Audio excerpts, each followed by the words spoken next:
Sobrang galit sila sa Katoliko. Sumasamba daw kasi sila sa mga santo, samantalang sila Biblia lang at walang aniyan ito. Hindi kumakain ng dinuguan pero palihim na sumusubo. At ang amo nila kasing edad lang ng lolo mo. Maniniwala na sana ako,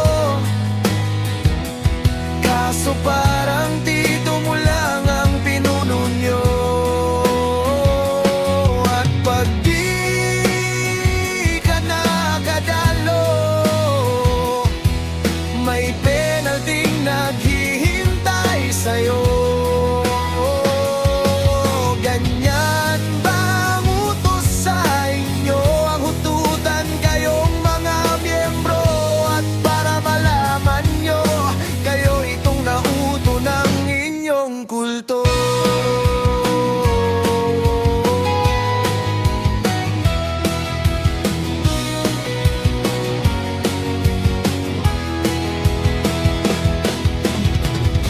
Pangungutya sa ibang relihiyon, kesyo sila lang daw ang maliligtas pag naghukom.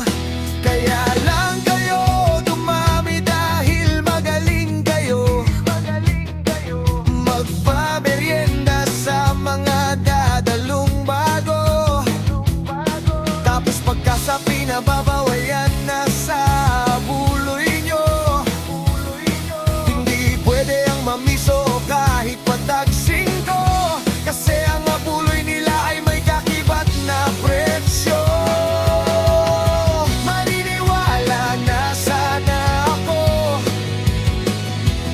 kaso parang dito mo lang ang pinuno nyo. At pag di ka nakadalo, may penalting naghihintay sa'yo. Ganyan ba ang utos sa inyo? Ang ututan kayong mga miyembro. At para malaman nyo, kayo itong nauto ng inyong kulto. At pagdating ng Pasko, panay tanggap ng bonus sa amo.